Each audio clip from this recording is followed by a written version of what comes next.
Okay, so that's sort of a two-step process. First, I'll bring you back to the beginning of how I became the hidden entrepreneur, which is who I am today. And that's simply because I spent 40 plus years hiding.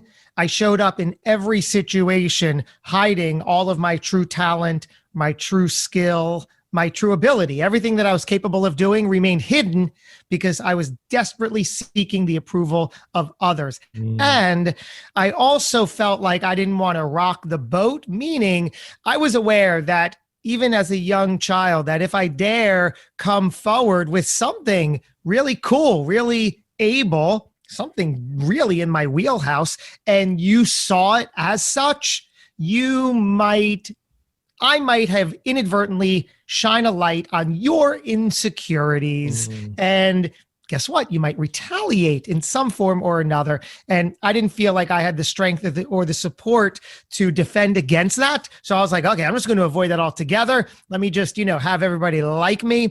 And I set out on a lifetime of seeking that approval. Had a 15-year detour as an actor filmmaker in New York, which putting the pieces together, you could probably see why I took that, looking for those just like me, applaud for me, right? And even when you get those applaud, you come home and you're back where you started, alone, depressed, and miserable. So that took me all through my adulthood. Cut to today, I have two adoring children, a 7-year-old daughter, a 5-year-old son, who I give all the credit for helping me leave that life of misery and depression, because early on in their young lives, I realized I see what's happening here. I'm the child in this circle, and I'm the one throwing the temper tantrum. And they're looking back at me like, you got work to do. Wow. And I was like, yeah, I do. You guys continue doing what you're doing. I'm not going to make the mistake to change them. And you guys do this and do that. And I'm just going to, because I knew if I kept down that path, how would it wind up for them? Not well. So I knew in that moment that there was a change I needed to make. I didn't know how, but I said, slowly but surely, I'm going to take an evaluation. I'm going to assess who I am, what I'm doing that might be contributing to this misery all my life.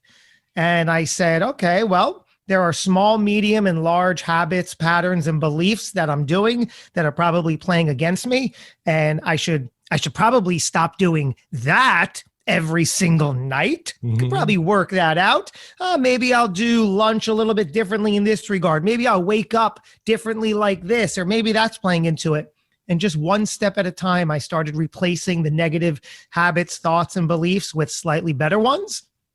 Over a handful of years, that continues to build on itself as long as your why, the reason you're doing everything you're doing, you have a strong enough motivation, which to this day, my children are that. And it just works on it just builds. And, today I'm on a show like yours. So everything's working out for the better, I can say. And now I can double back into how I